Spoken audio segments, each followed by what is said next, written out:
Periods वाली बहू। हमारा कर्म फोड़ने आई है क्या तेरी बहू सुषमा? बोल, सत्यानाश कर दिया है। क्या तुम चारों ने शर्म लिहाज सब बेच खाया है? ये खून से सना पैड बाथरूम में छोड़ कर आ गई है। अरे ये खून दिखाना है तो अपने कमरे में अपने पति को दिखाओ, तभी मेहमानों के दिखाने के लिए क्यों छोड़ आई हो? ये कहानी शुरू होती है एक छोटे से शहर से, जहाँ सुषमा अपने पति और 4 बेटों के साथ रहा करती थी। सुषमा के चारों बेटों की उम्र अब शादी की हो चली थी, पर उसे कहीं भी अपने बेटों के लिए अच्छी लड़की नहीं मिल रही थी। फिर एक दिन उनके घर रिश्ते लगवाने वाली पारुल आती है। भगवान झूठ ना बुलाए ठकुराइन, छोरा सबकी ब्याह की उम्र हो गई है, सबका ब्याह करोगी को नहीं? करनी तो है पारुल, पर छोरियां बची कहाँ है पारुल? लड़कियां तो ना जाने कहाँ जाकर छुप गई हैं। 4 बेटे मेरे कुंवारे मुंह के आगे बैठे हैं। जहाँ जाती हूँ बस यही पूछती हूँ कि आपकी बेटी है कि नहीं। तो पारुल मर गई है क्या ठकुराइन? भगवान झूठ ना बुलाए, थारी शादी भी भैया से मैंने ही करवाई थी। हाँ तो मेरी प्यारी पारुल, मेरे छोरों के लिए भी कोई रिश्ता देखते बस। हाँ, मेरी नजर में 2 लड़कियां हैं, गांव की एकदम सीधी सादी। अपने 2 बेटों से दोनों की शादी कर दो। दोनों बहनें काम काज में बड़ी अच्छी हैं, आगे क्या पता ये रिश्ता मिले ना मिले। ठीक है, तब तू लड़कियों की फोटो मेरे फोन पर भेज दे, मैं देख लेती हूँ। आखिरकार सुषमा के घर पहली शादी होने वाली थी, वो भी 30 सालों के बाद। सुषमा की खुशी का कोई ठिकाना ही नहीं था। वो जाकर अपने बेटों को इस बारे में बताती है। मेरे लिए कोई लड़की वड़की देखने की जरूरत नहीं है मम्मी। इन 2 लड़कियों की शादी करण और रोहन से कर दो, क्योंकि मैंने अपने लिए लड़की पहले से ही देख रखी है। उन 2 लड़कियों की शादी करण और मेहुल से कर दो, क्योंकि मैंने भी अपने लिए लड़की देख रखी है।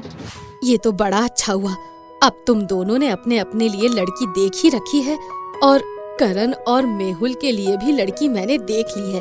फिर तो एक ही मंडप पर तुम चारों की शादी कर दूंगी मैं। हाँ, और ऐसा ही होता है।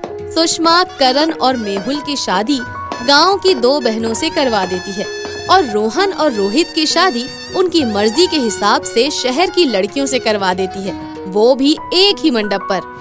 बड़े शहर की बहू लाने में यही तो होता है। हुआ हुई है, लड़की और शादी में बैठ गई है। बताओ, माहवारी चल रही है और बहू है कि लहंगे में इधर से उधर घूम रही है। अरे भाई, शादी में सफेद लहंगा कौन पहनता है भला?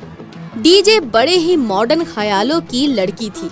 वो अपनी शादी में सफेद रंग का लहंगा पहन कर आती है, जिस पर पीरियड्स के दाग लिए पूरी शादी में वो इधर उधर घूम रही होती है, जिसे देखकर सभी बातें बनाने लग जाते हैं, और ये बातें घूमती हुई सुषमा के कानों तक पहुंचती है। बड़ा मर रहा था तू इस लड़की के पीछे, इतनी क्या बड़े शहर की आ गई है ये? कोई महारानी की बेटी है क्या कि जो मन में आएगा करेगी? अरे जाओ उसे कमरे में लेकर जा, मैं पंडित जी से पूछ कर आती हूँ कि माहवारी के दिनों में ये फेरे कैसे लेगी।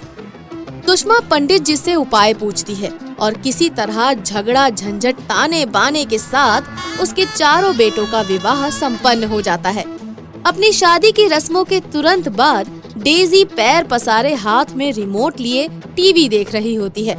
हे भगवान, तू पीरियड्स में सोफे पर बैठ गई, और ये कॉफी कहाँ से आई तेरे पास? मम्मी जी, मैंने बनाई है, वर्ल्ड्स बेस्ट कॉफी बनाती हूँ मैं आपके लिए भी ले आऊँ क्या? हे भगवान, पूरी रसोई की सफाई करनी पड़ेगी। अरे पूरा घर सत्यानाश कर दिया है इस लड़की ने। ये जान लो बहू, हमारे घर पर ये सब नहीं चलता। हमारे यहाँ माहवारी में औरतें इधर उधर नहीं घूमती हैं। अरे मम्मी यार, मुझे मत सिखा। अरे इतना ही प्यार है अपनी पत्नी से तो 3 दिन इस कमरे में ही रख अपने साथ। और डेजी, तू अब से 3 दिन तक रसोई में नहीं जाएगी, और 7 दिन तक मंदिर के पास नहीं जाएगी, समझ गई? पर ऐसा कहाँ होने वाला था। डेजी गुस्से में अपने कमरे में चली जाती है, और इस शाम उसके कमरे में झिल्ली आती है। भाऊजी, आपके पास कपड़ा का टुकड़ा होगा क्या? पहले तो मैं तुम्हारी भौजी नहीं हूँ, आई एम डेजी। और तुम कपड़े के टुकड़े का क्या करोगी? पोछा पोछा बनाना है क्या? नहीं डेजी, वो हमारे माहवारी के दिन आने वाले हैं ना, तो कहीं इधर उधर दाग ना लग जाए ना, इसीलिए कपड़ा जमा कर रही हूँ। हमारे मायके में तो हम अपनी अम्मा के पुराने पेटीकोट से ही पैड बना लेती थी। हाँ। व्हाट? तुम पहनने वाले कपड़े वो भी पुराने? ओ गॉड, उससे पैड? Oh my God. और तो और इस्तेमाल करने के बाद उसे धोकर सुखा भी लेते थे। हाँ, बचत की बचत और घर में बन जाता है पैड। तुम्हें पता भी है ये कितना अनहाइजीनिक हो सकता है, एक ही पैड को बार बार यूज करना? लो, मैं तुम्हें पैड देती हूँ, इसे बस यूज करो और फिर फेंक दो, समझी? जब भी तुम्हें पीरियड्स आए तो तुम इसे यूज कर लेना। 1 हफ्ते बाद तुम चारों अपने अपने कपड़े पैक कर लो, मेरे भाई की बेटी की शादी है, हमें आज शाम को ही निकलना है। हाय, मेरा पेट लगता है। कोई बच्चा जनने वाली हो क्या? हे भगवान, कहीं तेरे माहवारी के दिन तो नहीं आ गए? जब देखो कोई ना कोई बहू माहवारी में ही बैठी रहती है। हे प्रभु, मैं तुझे एक टोटका बताती हूँ, वो कर दे तो तेरा दिन टल जाएगा और हम शादी में भी जा सकेंगे। अब अपनी सास की बात मानकर चारों बहुएं अपनी सास के साथ अपने भाई के बेटे की शादी में जाने के लिए निकल पड़ती हैं। पार्क से वहाँ पहुँचते ही सुषमा की तीनों बहुओं को एक साथ पीरियड्स हो जाते हैं। जेठानी जी, मेरे तो माहवारी के दिन आ गए हैं। अब दूल्हा अगर मुझे देख लेगा तो उसकी उम्र न कम हो जाए, मुझे तो बड़ी चिंता हो रही है। Are you mad, छिबरी? मैं अभी भैया से मिलकर आई हूँ और उनकी उम्र को कुछ नहीं हुआ है। मैं भी पीरियड्स में हूँ, हर जगह घूम रही हूँ। और अब मम्मी जी की संस्कारी बहू बनकर उन्हें बता मत देना कि तुम्हें पीरियड्स हुए हैं। नैन्सी के इतना कुछ बताने के बाद भी छिपरी फूट फूट कर रोने लग जाती है। ओह, अब क्या हुआ? लग रहा है खून आना शुरू हो गया है, लगाने के लिए कोई कपड़ा भी नहीं है। ये लो, अभी मैंने रोहन से मंगवाया है, लो अब सीधा वॉशरूम में जाओ। छिबरी को पैड यूज करना नहीं आता था, वो हड़बड़ी में पैड यूज करती है। पैड सही से स्टिक ना होने के कारण वॉशरूम में ही गिर जाता है। छिबरी के वॉशरूम से निकलने के बाद उसकी सास वॉशरूम में जाती है और वहाँ पैड देख लेती है। हॉल में बैठे सभी लोगों के सामने कलेशी गुस्से से हाथ में पैड लिए आती है और कहती है, हमारा कर्म फोड़ने आई है क्या तेरी बहू सुषमा? बोल, सत्यानाश कर दिया है। क्या तुम चारों ने शर्म लिहाज सब बेच खाया है? ये खून से सना पैड बाथरूम में छोड़ कर आ गई है। अरे ये खून दिखाना है तो अपने कमरे में अपने पति को दिखाओ, तभी मेहमानों के दिखाने के लिए क्यों छोड़ आई हो? पर मेरी तो कोई बहू पीरियड्स में नहीं है। अरे तो क्या ये मेरा पैड है?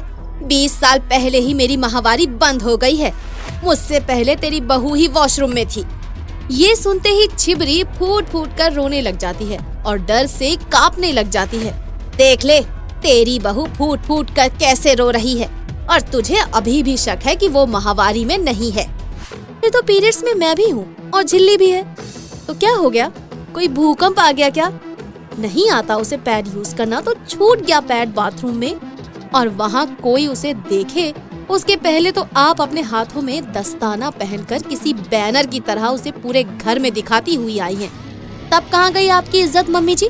देख रही है सुषमा, अपनी बहू को देख, बहू को इतना छूट देना भी अच्छा नहीं है। मैंने सुना है कि नानी जी को डायपर पहनना पड़ता है क्योंकि कई बार बेड पर उन्हें लूज मोशन हो जाता है। तो क्या उनके डायपर को लेकर आप यूं ही घर में इधर उधर घूमती फिरती हैं क्या? जैसे उन्हें अपने लूज मोशन पर कंट्रोल नहीं है, वैसे ही लड़कियों को अपने पीरियड्स पर कंट्रोल नहीं होता। झिबरी गांव से आई है, उसे पैड यूज करना नहीं आता। हो गई उससे गलती, आप भी उसे अपनी बेटी समझकर माफ कर देती, पर नहीं। नैन्सी सही कह रही है मामी, दुनिया आजकल बहुत मॉडर्न हो गई है और आप लोग कहाँ इन छोटी मोटी चीजों में लगे पड़े हैं। किसी को नहीं पता पीरियड्स के बारे में, क्लास 6 के बच्चों तक को ये पता होता है। कल आपकी बहू आएगी तो क्या उसके साथ भी यही करेंगी? और रोहन के साथ साथ कलेशी का बेटा भी अपनी माँ के खिलाफ ही खड़ा हो जाता है। छोड़िए ना भाभी जी, बच्चे ठीक ही कह रहे हैं, ये भी जमाने के साथ बढ़ना आना चाहिए। पीरियड्स वाली मैडम। रंजना कक्षा 8 के बच्चों को पढ़ा रही थी। अचानक फर्स्ट बेंच पर बैठने वाली छात्रा कनक जोर से बोली, मैडम आपकी साड़ी में खून लगा है। खून? ओके तुम लोग बैठ जाओ, मैं अभी आती हूँ। रंजना को समझ में आ जाता है कि उसे पीरियड्स हुए हैं। हे भगवान, मुझे लगता है मैडम को कैंसर हो गया है। जब मेरी मौसी को कैंसर हुआ था तो उनके शरीर से कहीं से भी ब्लीडिंग होने लगती थी। अब तो मैडम मर जाएगी। अरे तो क्या हुआ, आजकल तो हर बीमारी का इलाज होता है। पागल है, मुझे नहीं लगता। ये मैडम की लास्ट स्टेज है, देखना कितनी वीक नजर आती है। रंजना स्टाफ रूम में जाकर अपनी साड़ी साफ करती है और सैनिटरी पैड यूज करके वापस क्लास में आ जाती है। कनक अपने घर में अपनी मम्मी को ये बताती है, मम्मी उसकी चाची से। ये देखो आजकल स्कूलों में क्या हो रहा है, टीचर्स को भी जरा भी तमीज नहीं है। अब इन बच्चों के प्रश्नों का क्या उत्तर दूं? बेटी कनक भी बड़ी हो गई है, उसे भी किसी दिन इन सब चीजों का सामना करना पड़ सकता है। उन्हें ये सब बताती क्यों नहीं? राम राम राम, मैं अपनी बेटी से ये सब बातें नहीं करूंगी। अरे हमें किसी ने कुछ नहीं बताया था, सब अपने आप समझ में आ जाता है। लेकिन उस टीचर की तो खबर लूंगी जरूर। अगले दिन कनक की माँ कनक की क्लास टीचर रंजना से मिलने आती है। क्यों रंजना मैडम, आपको बिल्कुल भी शर्म नहीं आती? अरे कोई छोटी बच्ची हो तो भी ठीक है, इतनी उम्र में आप इस तरह से आ जाती हैं और हमें बच्चों को जवाब देना पड़ता है। लेकिन मिसेस तिवारी, अब तो समय है, आपको अपनी बेटी को इन सब बातों के बारे में बताना चाहिए। अरे रहने दीजिए, मैं अपनी बेटी को इस तरह की बातों में नहीं डालना चाहती। कह देती हूँ, दोबारा अगर मेरी बेटी ने ऐसे प्रश्न पूछे तो मैं प्रिंसिपल से आपकी शिकायत लगाऊंगी। मैडम हैरान हो जाती है। वो अपनी क्लास में जाती है तो कनक उनके पास आती है और कहती है, मैडम मम्मी बहुत बुरी है, आप दुखी मत होना। अरे नहीं, चलो बुक निकालो, क्या बात है, क्लास में क्या खुसुर फुसुर हो रही है, चलो क्लास शुरू करो। सभी बच्चे चुपचाप रंजना की तरफ दुख भरी दृष्टि से देखने लगे। रंजना को कुछ भी समझ नहीं आता कि ये क्या हो रहा है। क्लास खत्म होने के बाद हर जगह ये बात फैल गई थी कि रंजना को कैंसर हो गया है। अगले दिन जब रंजना स्कूल आई तो सभी टीचर उससे बात करने लगे। अरे रंजना जी, आपने हमें बताया नहीं। अगर कभी भी कोई जरूरत हो तो हमें बताइएगा, आखिर हम आपके सहयोगी हैं। अरे रंजना, अभी तुम्हारी उम्र ही क्या है, ये कैसे हो गया? जब से सुना है हैरान हो गई हूँ। रंजना, तुम्हें कमजोरी तो नहीं हो रही? आप हमें अपने से अलग क्यों समझती हैं? इस समय हम सब आपके साथ हैं और आपके लिए सब कुछ करने को तैयार हैं। मुझे समझ ही नहीं आ रहा आप लोग किस बारे में बात कर रहे हैं। मैं तो अच्छी भली हूँ, आप लोग बेकार में ही परेशान हो रहे हैं। रंजना जी, कल क्लास में आपके साथ जो हादसा हुआ उसके बाद से सारे स्कूल में पता चल चुका है कि आपको क्या हुआ है। अब छुपाने की कोई जरूरत नहीं। हेल, ये भी कोई बात है सिंपैथी दिखाने की? आप लोग को शर्म नहीं आती क्या? एक लड़की से इस तरह बात करनी चाहिए। मेरे पीरियड्स हुए हैं, क्या इसके लिए मुझको ढिंढोरा पिटवाना पड़ेगा? सब लोग अपनी क्लास में चले जाते हैं। रंजना अपनी क्लास में जाती है तो सभी बच्चे बिल्कुल शांति से चुपचाप बैठकर अपना काम करते हैं। कोई भी रचना को परेशान नहीं करता। ये सब हो क्या रहा है? बस पीरियड्स ही तो हुए हैं, ये लोग ऐसा बिहेव कर रहे हैं जैसे मुझे ना जाने क्या हो गया है। कनक को बुलाती हूँ, वही बताएगी। कनक, जरा इधर आना बेटा। Yes madam. अरे अरे अरे, तुम रो क्यों रही हो? क्या हुआ, बताओ ना। तुम्हारी तबीयत खराब है? नहीं मैम, मुझे पता चल चुका है, सबको पता चल चुका है कि आपको कैंसर हो गया है। क्या? ये क्या बकवास है? किसने कहा मुझे कैंसर हो गया है? मैडम अब छुपाइए मत, मौसी को भी जब कैंसर हुआ था तो उनके कपड़े में ऐसे ही खून लग जाता था। मम्मी बहुत रोती थी और फिर एक दिन मौसी हमें छोड़कर हमेशा के लिए भगवान के पास चली गई।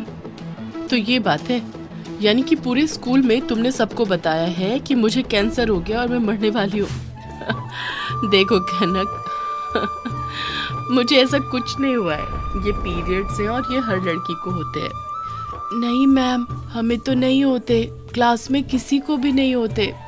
चलो छोड़ो, मैं उसके बारे में तुम्हें बाद में बताऊंगी। बस इतना जान लो कि मुझे कुछ भी नहीं हुआ है और मैं बिल्कुल ठीक हूँ। अब हम लोग क्लास शुरू करते हैं। अगले दिन जब कनक फुटबॉल मैच देखने स्टेडियम गई तो अचानक उसके पेट में दर्द होने लगा। वो बाथरूम गई तो वहाँ एक लड़की उसे देखकर बोली, ए सुनो, तुम्हारी पूरी स्कर्ट पर ब्लड लग गया है। पता नहीं कितनी बेशर्म है ये लड़कियाँ, लगता है माँ बाप इन्हें कुछ भी नहीं सिखाते। कनक को कुछ भी समझ में नहीं आ रहा था। वो तेजी से वहाँ से भागने लगी तो उसे रास्ते में दो लड़के मिले तो उसी का मजाक उड़ाते हुए बोले, ये देखो मिस पीरियड। खूनी लड़की। कनक स्टेडियम के पास रखे बड़े से डस्टबिन के पीछे छुप गई। तभी वहाँ पर एक लड़का जिसका नाम शांतनु था आया और बोला, अरे अरे अरे, तुम रो क्यों रही हो? परेशान क्यों हो? क्या हो गया? क्या मैं तुम्हारी कोई मदद कर सकता हूँ? आखिर बात क्या है, बताओ ना, शायद मैं तुम्हारी कुछ मदद कर सकूं। डरो नहीं, मैं पास में रहता हूँ। नहीं नहीं, तुम भी मुझे उन लड़कों की तरह सताने आए हो। चले जाओ यहाँ से प्लीज। ये लड़के तुम्हें परेशान क्यों कर रहे हैं? क्या ये तुम्हें जानते हैं? मैं तुम्हें घर छोड़ाता हूँ। तुम नहीं समझोगे, मैं घर नहीं जा सकती। मेरी स्कर्ट पर ब्लड लग गया है, सब मेरा मजाक उड़ाएंगे। ओह, क्या तुम्हें पीरियड्स हुए हैं? लगता है तुम्हें पहली बार पीरियड्स हुए हैं। तुम सब जानते हो पीरियड्स के बारे में। क्यों, तुम्हारी मम्मा ने नहीं बताया तुम्हें? मेरी मम्मा ने कहा कि इन दिनों लड़कियों का बहुत ध्यान रखना चाहिए, क्योंकि वो काफी पेन और मूड स्विंग से गुजरती हैं। उन्हें पैड्स यूज करने पड़ते हैं। काश माँ ने मुझे ये समझाया होता। शांत, तो मेरे पास पैड्स नहीं है, भला मैं कैसे जाऊंगी? मेरी स्कर्ट भी खराब हो गई है, सब मेरा मजाक उड़ाएंगे। अरे तुम घबराओ मत, मेरा घर पास में ही है, मम्मा तुम्हारी मदद जरूर करेंगी। कनक उसके साथ घर जाती है। मम्मा प्लीज यहाँ आइए। ये कनक है, ये फुटबॉल ग्राउंड में रो रही थी और सभी लड़के से परेशान कर रहे थे। क्यों, क्या हुआ? अरे कनक, तुम शांतनु के साथ इतनी घबराई हुई क्यों? क्या हुआ? रंजना मैम आप? माँ, इसके पहले पीरियड्स आ गए हैं, इसके पास पैड्स भी नहीं है और इसकी स्कर्ट भी खराब हो गई है। सभी मूर्ख लड़के इसे चिढ़ा रहे थे, इसलिए मैं इसे यहाँ ले आया। मुझे तुझ पर गर्व है बेटा। काश सभी लड़के तुझसे होते तो दुनिया में लड़कियों को इतनी जिल्लत का सामना ही नहीं करना पड़ता। जा इसे अलमारी से पैड और अपनी बहन सुकिरण की स्कर्ट ला कर दे दे। जाओ कनक, डरो नहीं, शांतनु तुम्हें ऑटो तक छोड़ाएगा। आगे से अपने बैग में हमेशा पैड्स रखना। और पीरियड्स कोई शर्मिंदगी की चीज नहीं, इसलिए किसी के सामने शर्मिंदा होने की जरूरत नहीं। कनक घर पहुंचकर सारी बातें अपनी माँ को बताती है। सब सुनकर माँ को अपने किए पर बहुत पछतावा होता है और वो कनक के साथ रंजना मैडम के घर आती है और माफी मांगते हुए कहती है, रंजना मैडम मुझे माफ कर दीजिए। अगर आपने कनक की सहायता नहीं की होती तो उसे बहुत शर्मिंदा होना पड़ता। आप सच कहती हैं, अगर मैंने समय पर कनक को ये सब बता दिया होता तो उसे शर्मिंदगी नहीं उठानी पड़ती। आंटी, मम्मी ने केवल ये मेरी बहन को ही नहीं बल्कि मुझे भी बताया, ताकि मैं लड़कियों की इज्जत कर सकूं, उनका मजाक नहीं उड़ाऊं, क्योंकि पीरियड्स कोई शर्मिंदा होने की चीज नहीं होती, बल्कि एक बिल्कुल सामान्य चीज होती है। रंजना मैम, सचमुच आपके यहाँ आकर मेरी आंखें खुल गईं। मैं भी अपने बेटे को इस बारे में बताऊंगी ताकि वो लड़कियों की इज्जत करना सीख सके और उनकी तकलीफ को समझ सके। कनक की मम्मी कनक को लेकर घर चली जाती है और उसके बाद अगले दिन रंजना मैम उनसे बात करके लड़कियों को होने वाली पीरियड्स के बारे में भी क्लास देना शुरू कर देती है, ताकि किसी भी लड़की को कभी भी शर्मिंदा ना होना पड़े और पीरियड्स वाली मैडम के नाम से फेमस हो जाती है।